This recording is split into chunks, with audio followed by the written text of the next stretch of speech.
अऊज़ु बिल्लाहि मिनश शैतानिर रजीम। बिस्मिल्लाहिर रहमानिर रहीम। या अय्युहन नबिय्यु इन्ना अर्सलनाका शाहिदन व मुबश्शिरन व नदीरन व दाइयन इलल्लाहि बिइज़्निहि व सिराजम मुनीरा। वबश्शिरिल मुअ्मिनीन बिअन्न लहुम मिनल्लाहि फ़ज़लन कबीरा।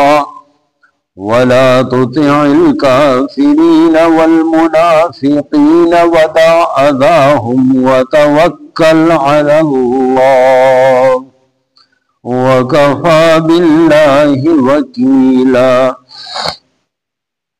या अय्युहल्लज़ीना आमनू इज़ा नकहतुमुल मुअ्मिनाति सुम्मा طلقتموهن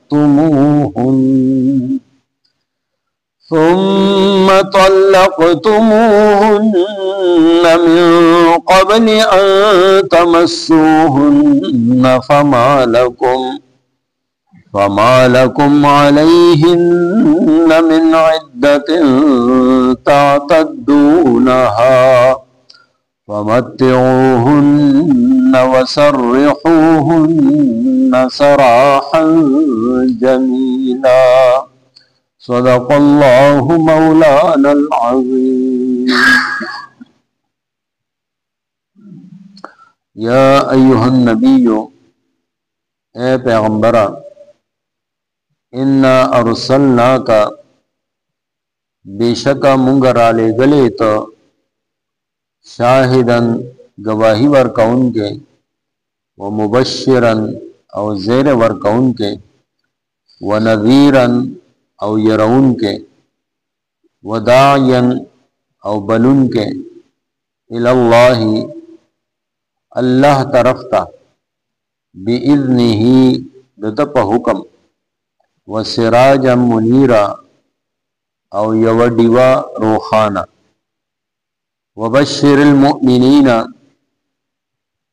और ज़ेर वर्का मुसलमानान होता, बिअन्न द दे खबर चे, लहुम द दोई द पारा, मिनल्लाहि द अल्लाह द तरफना, फज़लन कबीरा फज़ल दे देर लोए। वला तुतिअ और खबर ममना अल काफिरीना द काफिरानो, वल मुनाफिकीना और द मुनाफिकानो, वदा और परवाह मकवा अज़ाहुम द द्वई द तकलीफ दर कोलो, व तवक्कल और तवक्कुल कवा अलल्लाहि अल्लाह बांदे, व कफ़ा बिल्लाहि वकीला और काफिर अल्लाह ताला कारसाज। या अय्युहल्लज़ीना आमनू,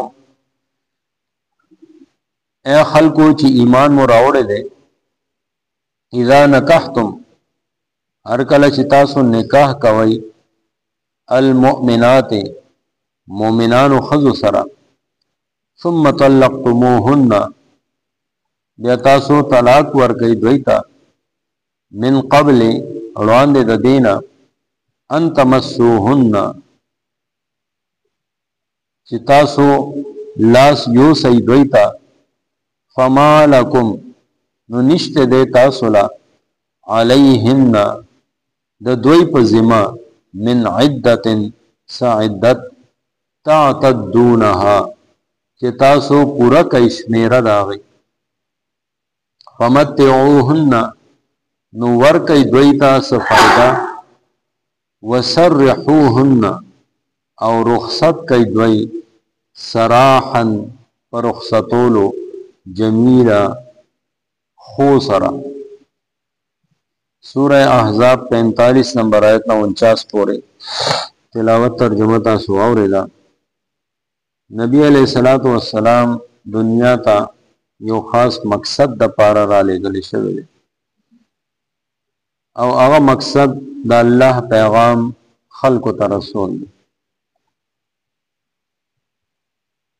بیا د الله رب العزت پیغام هغه بیا په دوه قسمه دی. یو هغه خلک چې دغه پیغام اومني نو دای د پاره خوشخبری ده او چې څوک نه مني دا غي د پاره یره ده. نو گویا د الله رب العزت پیغام بندگانو ته رسول دا اساس او اصل مقصد ده او دې مقصد کې بیا د نبی علیہ الصلوۃ والسلام کوشش تر اخری حد پورې چې کله نبی علیہ الصلوۃ والسلام په حجۃ الوداع کې خلکو نه تاسو کو چې آیا ما د الله رب العزت پیغام تاسو ته راورسو نو ټول وی چې نه صرف را رسول دی بلکې د رسولو حق مو ادا کړی. نو بیا اسمان طرف ته نبی علیہ السلام اشاره وکړه چې الله ته په دې باندې گواه اوسه. نو د الله رب العزت پیغام رسول دا د پیغمبر مقام او مرتبه ده. یا ایها النبی اے خبر ورکون کیا. ظاهر ادا چې پیغمبر د الله رب العزت وحی خبر او خلق لور کوي ځکه دته نبی ویل شي او پیغمبر چونکه د الله رب العزت پیغام هغه راوړون کې دی ځکه دته پیغمبر ویل شي او رسول دا د رسالت نه دی یعنی رسول د الله رب العزت پیغام رسول والا هغه ته رسول ویل شي. نو قران کریم کې کم ځای کې هم نبی علیہ السلام ته خطاب ده نو یا ایو النبی سره دی یا ایها الرسول سره دی. نبی علیہ الصلوۃ والسلام نوم سره الله تعالی دې ته خطاب نه وکړي. دا د نبی علیہ الصلوۃ والسلام شان مقام ادب او دا واضح کولو د پاره ګینه ټول پیغمبران کومه وګور چې د چا تذکرہ قران پاک کې راغلی دا هر پیغمبر الله تعالی یا سره نوم یې ولا اغست ده او مونږ چاته आवाज کو او یا ای اردو کې اے او یا عربی کې هغه لپاره یا وای یا څنګه چې مونږ وای یا الله اے الله. نو الله رب العزت پیغمبران په نومونو سره بللی دي. یا آدم قیل یا نوح یا هود انا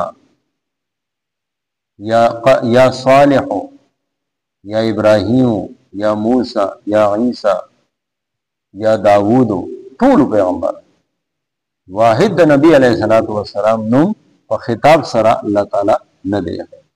د نبی علیہ الصلوۃ والسلام عزت مقام مرتبه دومره اوچته ده چې الله رب العزت مونږ ته د هغې د ادب چل ښیي.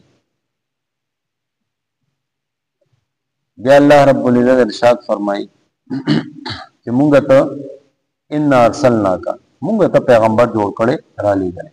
د نبی علیہ السلام د رسالت گواهی الله تعالی ورکړي او نبی علیہ السلام خپل هغه هم گواه ده د الله رب العزت د توحید گواهی ټول کړم به نبی علیہ السلام ده. کوه صفا باندې د صفا په غر باندې نبی علیہ السلام ودرید او خلکو ته आवाज کو او ټول ته وی چې قولوا لا اله الا الله اے خلق لا اله الا الله وای تفلحون کامیاب بشي. نو د لا اله الا الله گواہی ورکون چې ټول کړم به نبی علیہ السلام په خپل ده. بیا چې د لا اله الا الله چا اومن داغه لپاره مبشرا زیر د جنت د الله د رضا و نذیرا او چې څوک نه ونی داغه د لپاره د جهنم یرا او رون کې هغه نبی علیہ الصلوۃ والسلام ده. وداعیا الی الله باذنه او د الله رب العزت طرف ته دعوت ورکون کې بلون کې هغه د نبی علیہ الصلوۃ والسلام سټیټس الله تعالی بیان وسراج منیرا او یو روخانه دیوای چې د تانه ټول مخلوق هدایت اغستېش تو اغستل غواړي. رڼا د نبی علیہ الصلوۃ والسلام دا د هدایت رڼا د ورسره څوک فائدہ اغستل غواړي نږدې راشي او دا غنه فائدہ واخلي. بیا الله رب العزت جدا د مؤمنانو په باره کې الله رب العزت ارشاد فرمایي وبشر المؤمنین، د مؤمنانو له خوشخبری ورکا، زیر ورکا د څه چې دای د پاره د الله د طرف نه یو لوی فضل، یو لوی کرم، یو لوی انعام، لوی اجر او ثواب د الله د طرف نه د دې د پاره مقرر دی. دا مؤمنانو ته خوشخبری ورکړه چې دې دنیا کې خپل مرزي پرې خدا او د رب مرزي باندې خپل ژوند تیر کړ، د ټولو خلکو مخالفت یې برداشت کړ او لا اله الا الله اوه د ټولو باطل معبودانو او باطل دینونو نه مخ واړو او یو دین اسلام طرف ته، یو د الله رب العزت توحید د پاره د خپل زندگی وقف کړه. نو د پاره د الله رب العزت په دربار کې لوی فضل او لوی د دې د پاره اجر او ثواب دی. بل طرف ته منافقان دي، کافران دي، الله تعالی وی د دې خبره غوړونه مانی. څنګه شاته مسله د متبنا کې وا چې هغه کې الله رب العزت د نبی علیه الصلاۃ والسلام نکاح سیدہ زینب سره وکړ، نو دې کې د منافقانو خبرو ته، د کافرانو خبرو ته بالکل غوږ مه کېږده، هیڅ ضرورت نشته. ودا اذاهم او د دې هم پروا مه کوه چې د دې د لاسه به تا ته څه تکلیف رسېږي. الله رب العزت بل ځای کې ارشاد فرمایي والله یعصمک من الناس، الله تعالی به تا بچ کوي د خلکو نه. څنګه چې د هجرت په شپه کې نبی علیہ السلام په خپل وړوکي کې کور او هغه کې دنه موجود دی او بهر سل کسان دایره کې ولاړ لاسو کې توري نسلی دي. نبی علیہ السلام دا غي مینځ تیر شاغي دا رونه ښکار وتوکل علی الله. اصل خبره دا چې بس په الله باندې توکل کوه، په الله باندې باور کوه، الله رب العزت ستا په هر ځای کې مددگار دی. هغه الله چې د ابراهیم علیه السلام په اور کې مدد او نصرت کوي، نوح علیه السلام په طوفان کې مدد او نصرت کوي، د اسماعیل علیه السلام د چاړې د لاندې حفاظت کوي، موسی علیه السلام په بحر کلزم کې حفاظت کوي.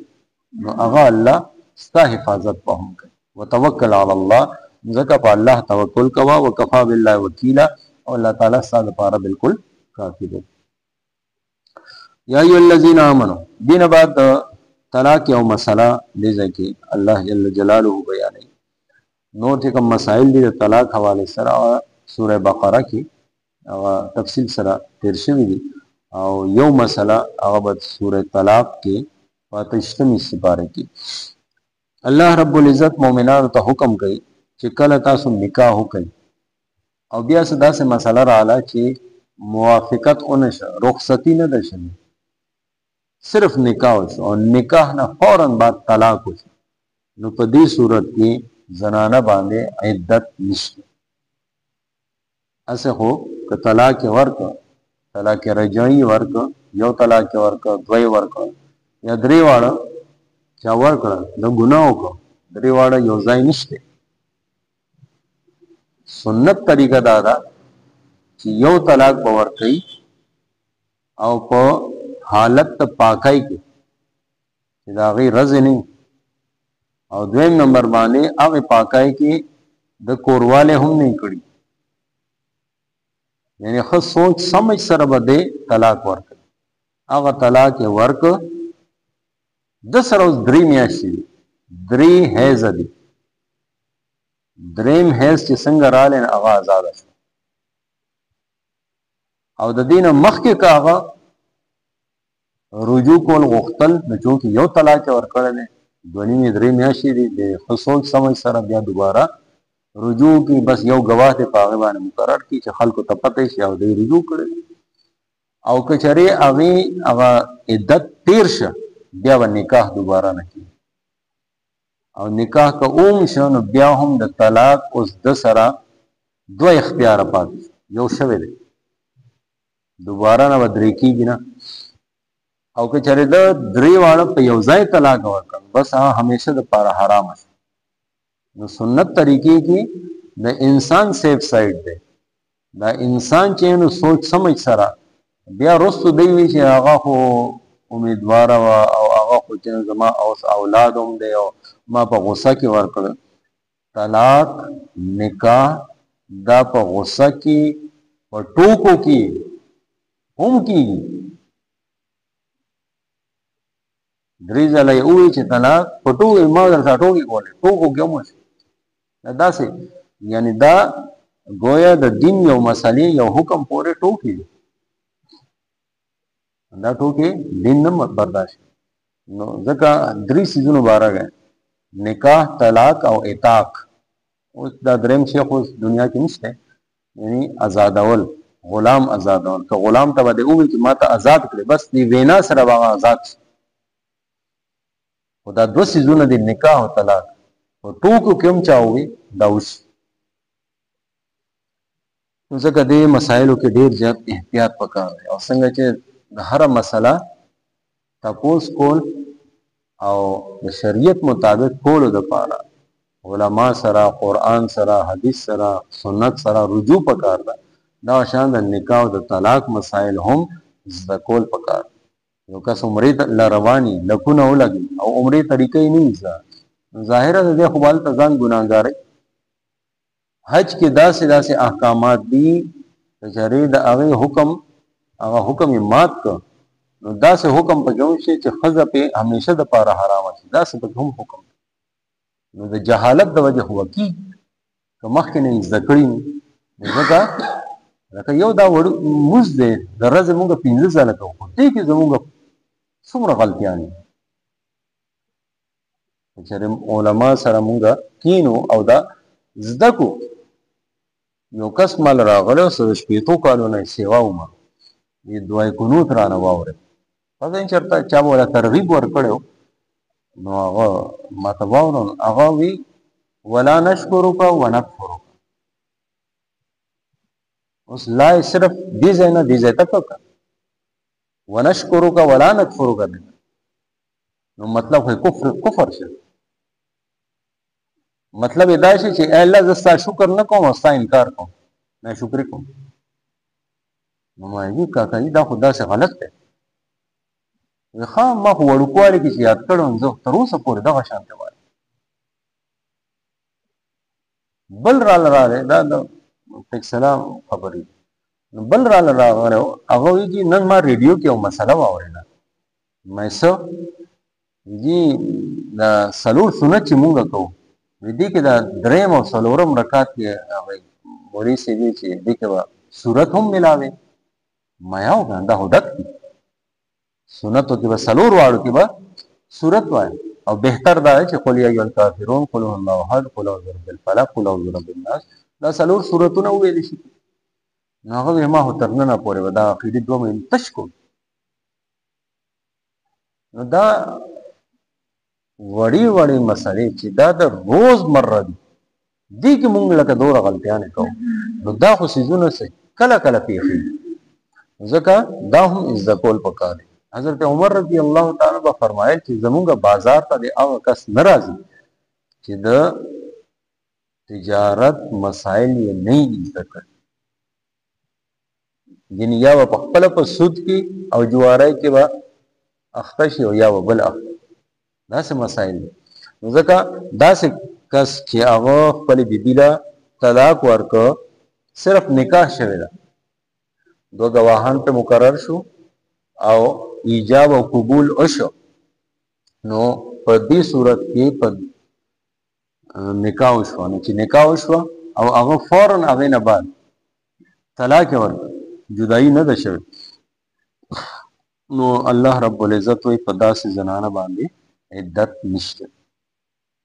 دا په هغه صورت کې چې طلاق ورکړي، او که چېرې وفات شي، د وفات هغه عدت 4 میاشتې 10 ورځې شته. هغه که نکاح نه بعد رخصتي شوي او که نه شي، په دواړو صورتونو کې هغې باندې 4 میاشتې او 10 ورځې عدت موجود ده. فمتعوهن، اوس په دې وخت کې دې دپاره څه دي؟ نو یې څه لږ ډېره فایده دې ورکړي. لږ ډېره فایده مطلب دا دی یو جوړه دې وله واخلي او دغه جوړې سره سرحوهن، ښه طریقې سره دې رخصت، شړل نشته، زغلول نشته، جوړه وله ورکړه، او خو عزت ادب او احترام سره د خپل کور نه رخصت کا اوس هغه آزاد ده چې هر ځای کې هغه نکاح کوي. الله تعالی دې مال تاسو عمل کول توفیق راکړي.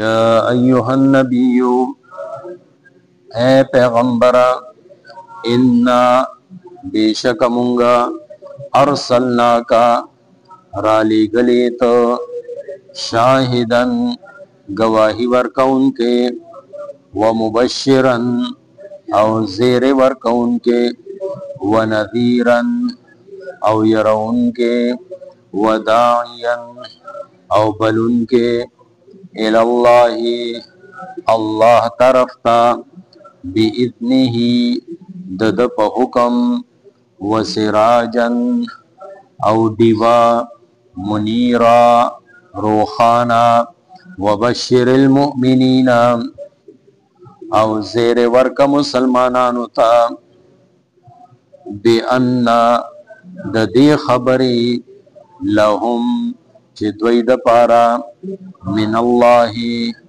د الله د طرفنا فضلا کبیرا فضل دے ډیر لوی ولا تطع او خبر ممنا الکافرین د کافرانو والمنافقین او د منافقانو ودع او پرواہ مکوا اذاهم د دوی د تکلیف در کولو وتوکل او توکل کوا علی الله فالله باندې وکفا او کافی دے بالله اللہ تعالی وکیلا کارساز.